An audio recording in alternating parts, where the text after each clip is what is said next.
오늘 우리나라 스트립 제도에 대해서 한번 얘기를 해보죠. 스트립 제도라고 하면 이 스트립이라는 말이 영어로 찢다라는 말인데 뭐의 약자냐면 Separate Trading of Registered Interest and Principal of Security. Security인데 모든 security가 아니라 우리나라에서는 이제 국채입니다. 국채의 원금과 이자를 찢어서 쿠폰 이자 얘기예요. 별개의 제로 쿠폰 본드. 그러니까 그런 채권을 갖고 있으면 만기일까지 수익률 보장이 되는 거예요. 예를 들어서 2007년 3월 10일에 발행된 20년짜리 만기 국고채가 있고 매년 3월 10일과 9월 10일에 20년 동안 이자를, 그러니까 1년에 2번씩 이자를 지급하는 거죠. 그러면은 만기 2027년 3월 10일에 원금을 지급을 하는데 원금과 또 반년 동안 이자를 지급하겠죠. 그러면은 20년이니까 1년에 2번씩 쿠폰 이자를 지급하고 만기일에 가서 원금 지급하는 거니까 전부 2 곱하기 20년 그러면 40년 동안 이자 지급하는 그 이자를 2표라고 합니다. 쿠폰 이자를 얘기하는 거예요. 쿠폰 스트립 2표 스트립은 모두 40개가 나오겠죠. 반면에 40년짜리 원금 스트립이 1개가 나오겠죠. 그래서 총 41개의 개별 쿠폰 채권이 만들어져서 이것이 별개로 유통시장에서 거래가 될 수 있게 하는 거예요. 그런 제도를 스트립 제도라고 하는데 이 스트립의 반대 개념은 이렇게 분리된 쿠폰 스트립, 2표 스트립 채권이 원금 스트립 채권과 이렇게 합성이 돼가지고 처음의 원본 채권인 2표 채권으로 환원되는 것을 재결합이라고 합니다. 그것도 가능해요. 그래서 이런 스트립은 대부분 이제 우리나라도 그렇고 국채에 한정돼서 허용이 되는데 왜 이런 제도가 이제 우리나라에는 2006년 3월부터 도입이 됐거든요. 왜 그랬느냐? 국고채 그 채권이 이제 지표 기준 채권이란 말이에요. 그 시장의 유동성을 제고하고 이게 이제 20년짜리 채권 스트립을 하면은 조금 전에 예제에서 봤듯이 20년짜리 추가 채권이 만들어지는 거 아니에요.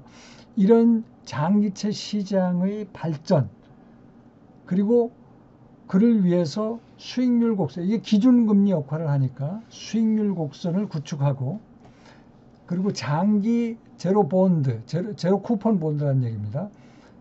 에 대한 수요 대응 및 채권 시장의 국제화를 위해서 만들어졌습니다. 그래서 이제 선진국에서 있는 제도인데 이런 스트립 그 매매 제도를 통해서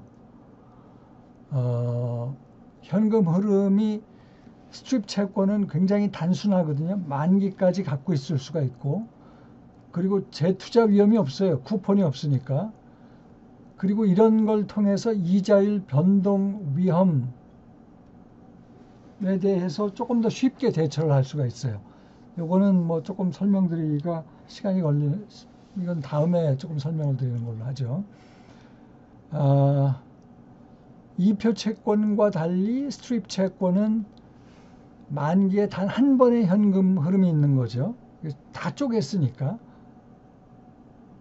그래서 재투자 위험이 제거되었다. 그럴 경우는 중간에 쿠폰이 없으니까 만기에 지급되는 원금을 할인율로 할인된 가격으로 가격 결정이 되므로 만기 수익률을 보장받아. 만기까지 거래를 안 하면 팔지 않으면. 그래서 만기 시 수용 금액도 정확히 산출할 수가 있고 그 다음에 이제 이 듀레이션이라는 얘기는 채권의 이자, 금리 변동에 대한 민감도를 듀레이션이라고 그러거든요. 근데 무이표 채권은 듀레이션이 만기랑 똑같습니다. 요거는 듀레이션 설명을 추가로 한 후에 한 번 더 확인을 하세요. 제가 추후에 그 PPT를 만들겠습니다. 요지는 금리 변동이 심한 시기에 이 스트립 채권 같은 것이 매력적이다 하는 얘기예요. 그래서 이런 스트립 채권을 통해서 또 관심을 갖는 투자자 중에 하나가 이 면역적 투자라는 거는 금리 위험을 이렇게 없애면서 투자하는 그런 투자자들이 소위 그 생명보험회사나 연금과 같은 그런 투자자예요. 이런 투자자들이 이런 스트립 채권에 대해서 관심이 높다는 거죠. 왜냐하면 이 사람들은 장기적으로 금리 위험에 해칭하면서, 왜냐하면 생명보험은 그 가입자들한테 그런 그 현금 가입자들한테 그런 식의, 주로 이제 생명보험 회사나 연기금 같은 데는 이제 장기 투자도 많이 하거든요.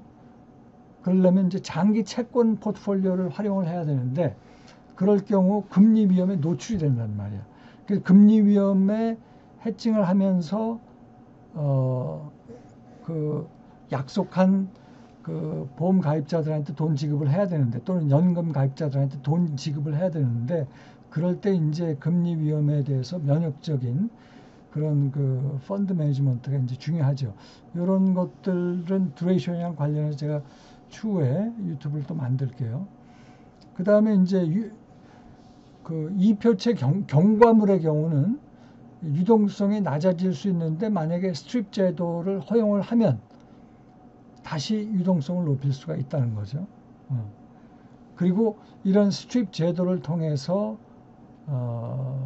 무이표 채권의 종목수가 증가하고, 그러면은 다양한 만기별로 수익률 곡선 생성이 가능해진다. 그러면서 채권 시장의 국채 채권 시장의 시장 효율성도 증가한다.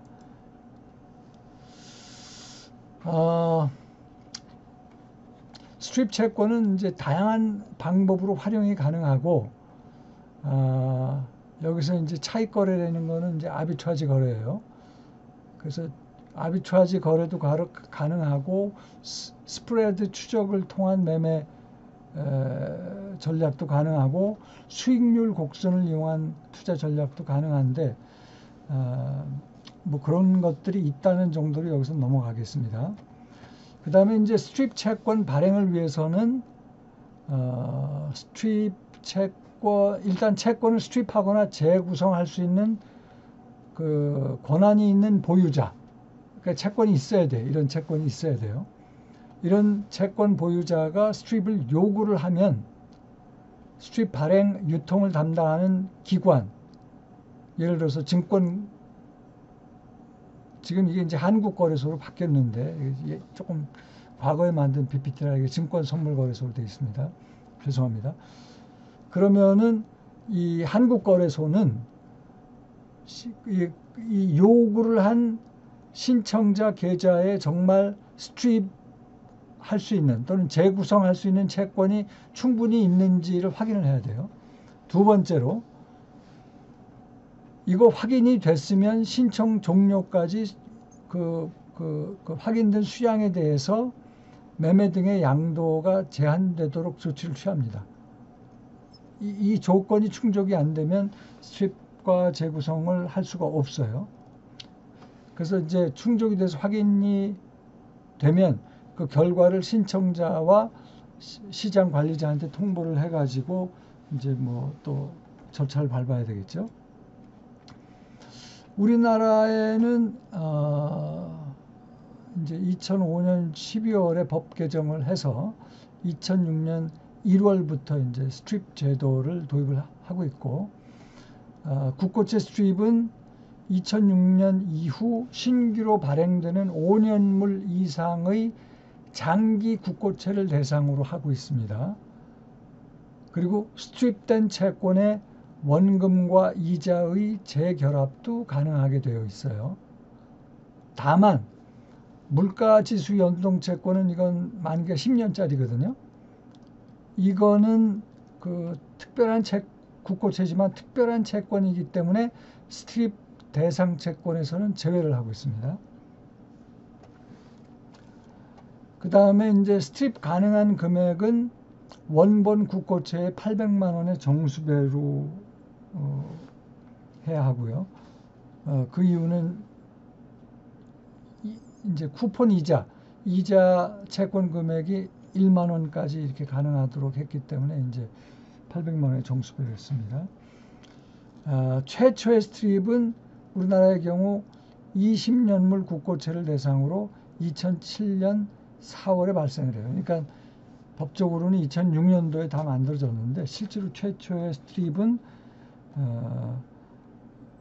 2007년에 이제 발생했고, 현재 스트립 채권은 거래소 일반 채권 시장이나 소매 채권 시장에서 거래가 가능하고 이것이 장외에서도 거래가 되고 있습니다.